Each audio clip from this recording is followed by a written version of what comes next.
লা ইলাহা ইল্লাল্লাহ।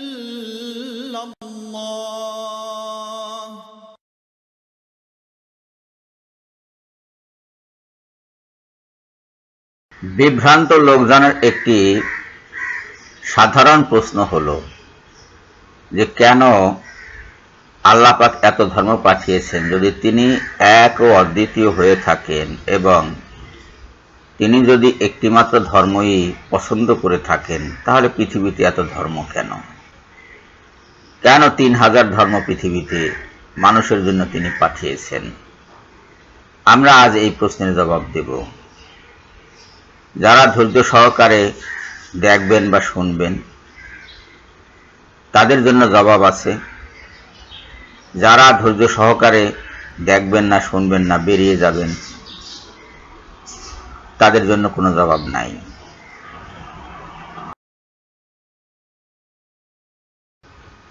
আউযু বিল্লাহি মিনাশ শাইতানির রাজিম। বিসমিল্লাহির রহমানির রহিম। কানান নাসু উম্মাতান ওয়াহিদাতান। সূরা বাকারার 213 নম্বর আয়াতে আল্লাহ পাক বলছেন, মানব জাতি একই সম্প্রদায়ভুক্ত ছিল। তার মানে মানব জাতি বিভিন্ন সম্প্রদায়, বিভিন্ন ধর্মে বিশ্বাসী ছিল না, বিভক্ত ছিল না। অতঃপর আল্লাহ সুসংবাদ বাহক ও ভয় প্রদর্শক রূপে নবীগণকে প্রেরণ করলেন এবং তিনি তাদের সাথে সত্য সহ গ্রন্থ অবতীর্ণ করলেন যেন তাদের মতভেদের বিষয়গুলো মীমাংসা হয়ে যায়। অথচ যারা কিতাব প্রাপ্ত হয়েছিল স্পষ্ট নিদর্শন সমূহ তাদের নিকট সমাগত হওয়ার পর পরস্পরের প্রতি হিংসা বিদ্বেষ বশত তারা সে কিতাবকে নিয়ে মতভেদ ঘটিয়ে বসল।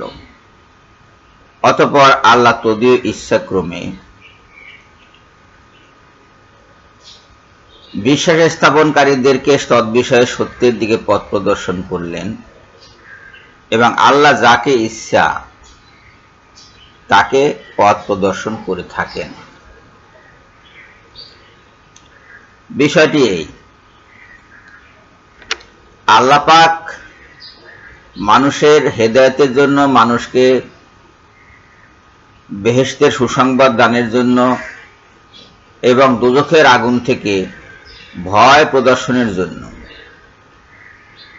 যখন নবীগণকে প্রেরণ করলেন, সাথে সত্য সহ গ্রন্থ অবতীর্ণ করলেন, তখন তাদের ভিতরে মতভেদ সৃষ্টি হলো, মানুষের ভিতরে মতভেদ সৃষ্টি হলো। স্পষ্ট নিদর্শন সমূহ তাদের নিকট সমাগত হওয়ার পরেও পরস্পরের প্রতি হিংসা বিদ্বেষ বশত কে বড় কে ছোট এইটা নিয়ে মতভেদ করে এবং অন্যের প্রতি ঘৃণা অথবা শত্রুতা বশত তারা নিজেরা মতভেদ সৃষ্টি করলো এবং নিজ নিজ ধর্ম সৃষ্টি করে নিল, আলাদা হয়ে গেল। আপনি মুশরিকদের থেকে তাকিয়ে দেখুন, যাদেরকে তারা দেবতা বলে মানছে তারা প্রত্যেকেই নিজেদেরকে সৃষ্টিকর্তা বলে ঘোষণা করেছে। উদাহরণ রামচন্দ্র, উদাহরণ শ্রীকৃষ্ণ, উদাহরণ ফেরাউন, উদাহরণ নমরুদ। প্রত্যেকেই নিজেদেরকে সৃষ্টিকর্তা বলে ঘোষণা করেছে এবং মানুষের আনুগত্য লাভ করেছে। কিছু অলৌকিক ক্ষমতা দেখানোর জন্য তাদের সাথে শয়তানরূপী জিন যোগ দিয়েছে। মানুষ ভুলে গেছে, মানুষ মনে করেছে যে তারাই সৃষ্টিকর্তা এবং তাদেরকে পূজা করতে লিপ্ত হয়ে গেছে। আবার ওইদিকে যারা ঐশী গ্রন্থ নিয়ে পড়েছিল, ঘোষণা করেছে যে এটা আল্লাহর কিতাব, তারাও নিজেদের মতভেদের জন্য বিভিন্ন দলে উপদলে বিভক্ত হয়ে গেছে। উদাহরণের জন্য বেশি দূর যাওয়ার দরকার নাই, ইহুদি এবং খ্রিস্টানদের দিকে তাকিয়ে দেখুন।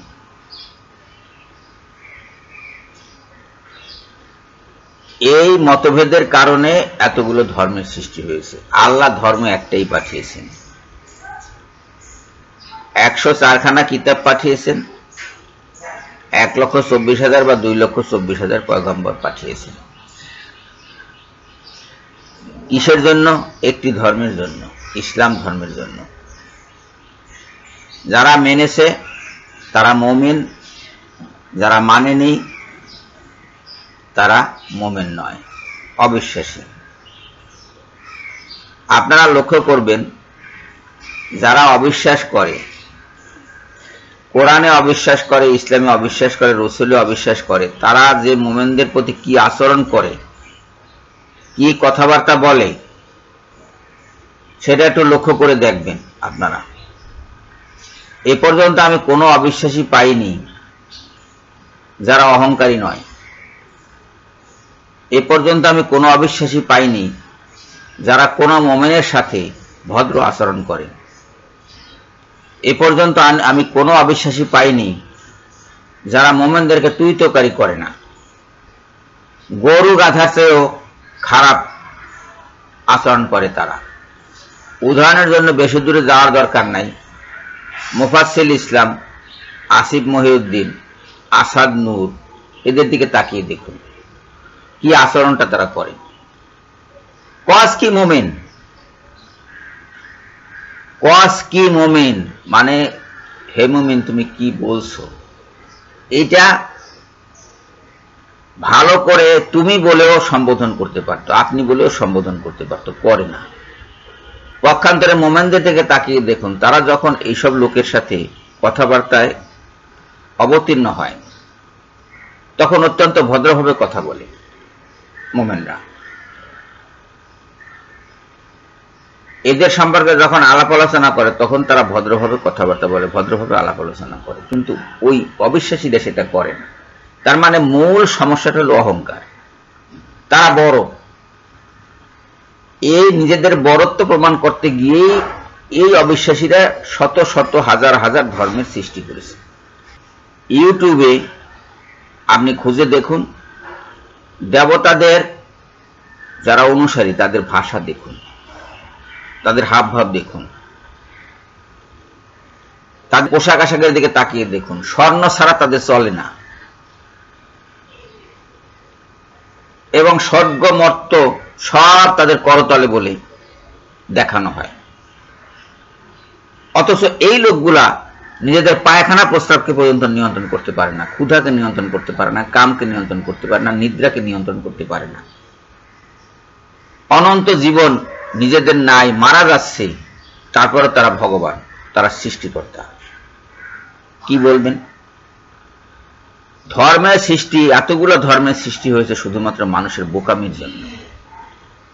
স্বার্থপর এবং হিংসার বশবর্তী লোকজন নিজেদের শ্রেষ্ঠত্ব প্রমাণ করার জন্য সাধারণ লোকজনের উপরে খবরদারি করে, আর সাধারণ লোকজন না বুঝে না জেনে তাদের অনুগত হয়। তারা যা বলে সেটাই তারা মেনে নেয়। আকাশে সূর্য অবস্থান করছে, একটি জড় পদার্থ, জড় বস্তু, বিজ্ঞান তাই বলছে, আমরাও তাই দেখি। তার কোনো নিজস্ব শক্তি নাই, সে হয়ে গেল দেবতা, তার হচ্ছে পুত্রকন্যা। ভারতের সমস্ত রাজবংশ, অতীতকালের যত রাজবংশ ছিল, তারা কেউ চন্দ্রবংশে জন্মগ্রহণ করেছে, কেউ সূর্যবংশে জন্মগ্রহণ করেছে। রামের জন্ম সূর্যবংশে, শ্রীকৃষ্ণের জন্ম চন্দ্রবংশে। ভাবতে পারেন, চন্দ্র এবং সূর্য, এর নিচে তারা নামতে রাজি না। কেন? মানুষের আনুগত্য, একচ্ছত্র আনুগত্য তাদের প্রয়োজন ছিল বলে তারা মনে করেছে। প্রয়োজন ছিল না, কিন্তু তারা মনে করেছে প্রয়োজন আছে। কেন? মুসলিম সম্রাটরা কি মানুষের উপরে খবরদারি করেনি? মুসলিম সম্রাটদেরকে কি, মুসলিম রাজাদেরকে কি মানুষ মান্য করেনি? করেছে, কিন্তু ওই মান্য করায় তারা সন্তুষ্ট ছিল না। মুসলমানদের সম্রাট এবং কৃতদাস পাশাপাশি দাঁড়িয়ে নামাজ পড়ে, ঈদের সময় একত্রে কোলাকুলি করে, খাবার সময় একত্রে বসে একই বর্তনে খায়। ইহুদি খ্রিস্টানদের দিকে তাকিয়ে দেখুন, শ্রেণী বিভেদ অত্যন্ত প্রকট, অত্যন্ত প্রকট শ্রেণী বিভেদ। হিন্দু সমাজে শ্রেণী বিভেদ অত্যন্ত প্রকট। ছোট জাত উঁচু জাতকে ছুঁতেও পারে না, তাদের ছায়াও মারাতে পারে না। এই অহংকারের কারণে সৃষ্টি হয়েছে অজস্র ধর্ম এবং অজস্র শাস্ত্র। তারা পুরোহিতদের দিয়ে, লেখকদের দিয়ে লিখিয়ে নিয়েছে নিজেদের স্বার্থে, নিজেদের সুবিধার জন্য, এবং মানুষকে অত্যাচারের শিকার বানিয়েছে। নারীর উপরে অজস্র অত্যাচার করেছে এই সম্প্রদায়গুলো, ধর্মগুলো ওদের সৃষ্টি। বিভ্রান্তরা ধারণা করছে যে তারাই সবচেয়ে জ্ঞানী, অথচ এই জিনিসগুলো তারা চিন্তা করে দেখেও না, দেখার সময়ও হয় না তাদের।